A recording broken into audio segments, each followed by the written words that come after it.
ವಿಶ್ವವಿಖ್ಯಾತ ಮೈಸೂರು ದಸರಾ ಪ್ರತಿ ವರ್ಷ 9 ಅಥವಾ 10 ದಿನಗಳ ಕಾಲ ನಡೀತಾ ಇತ್ತು. ಆದ್ರೆ ಈ ಬಾರಿ ಪಂಚಾಂಗದ ತಿಥಿಗಳ ಪ್ರಕಾರ ಸೆಪ್ಟೆಂಬರ್ 22ರಿಂದ ಅಕ್ಟೋಬರ್ 2ರವರೆಗೆ ಅಂದ್ರೆ 11 ದಿನಗಳ ದಸರಾ ಉತ್ಸವ ಅದ್ದೂರಿಯಾಗಿ ನಡೆಯಲಿದೆ. ಮತ್ತು ಸೆಪ್ಟೆಂಬರ್ 24ರಂದು ಬರುವ ಪಂಚಮಿ ತಿಥಿ 25ಕ್ಕೂ ಮುಂದುವರೆದಿರುವಂತಹ ಕಾರಣ ಈ ಬಾರಿ ದಸರಾ 11 ದಿನ ಆಗಲಿದ್ದು ನಾಡ ಹಬ್ಬಕ್ಕೆ ಇನ್ನಷ್ಟು ಮೆರುಗು ತಂದಿದೆ. ಇನ್ನು ದಸರಾ ಪರಂಪರೆ ಶುರುವಾಗಿ 410 ವರ್ಷ ಕಳೆದಿದೆ.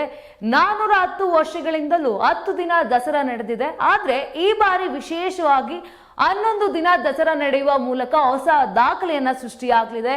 ಈಗಾಗಲೇ ಈ ಹಿನ್ನೆಲೆಯಲ್ಲಿ ಈ ಬಾರಿಯ ದಸರಾ ದಿನಗಳ ಬಗ್ಗೆ ಧಾರ್ಮಿಕವಾಗಿ ಚರ್ಚೆಗಳು ಕೂಡ ಶುರುವಾಗಿದೆ. ಇನ್ನು 1410ರಿಂದ ಮೈಸೂರು ಸಂಸ್ಥಾನ ಆಳ್ವಿಕೆಯಲ್ಲಿ ದಸರಾ ಆಚರಣೆ 11 ದಿನ ನಡೆದ ಉದಾಹರಣೆಗಳೇ ಕೂಡ ಇಲ್ಲ.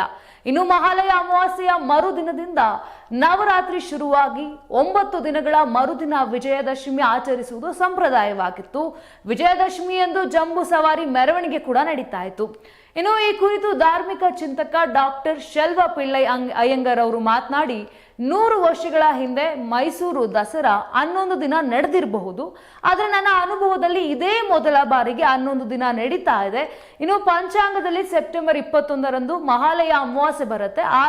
ಆದ್ರೆ ಏನು ಅದರ ಮಾರನೇ ದಿನದಿಂದ ಅಂದ್ರೆ ಸೆಪ್ಟೆಂಬರ್ 22ರಿಂದ ಅಕ್ಟೋಬರ್ 2ರವರೆಗೆ ಶರನ್ನವರಾತ್ರಿ ಮತ್ತು ವಿಜಯದಶಮಿ ನಡೆಯುತ್ತದೆ ಅಂತ ವಿವರವನ್ನ ಕೊಟ್ಟಿರುವಂತದ್ದು.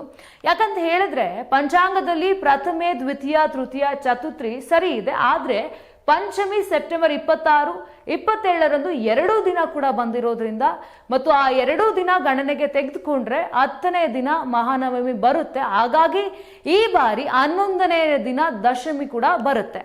ಇನ್ನು ಈ ಬಾರಿ ಈ ತಿಥಿ ಬಂದಿರೋದು ವಿಶೇಷ ಎನ್ನುತ್ತಾರೆ ಶೆಲ್ವ ಪಿಳ್ಳೈ ಅಯ್ಯಂಗರ್ ಅವರು.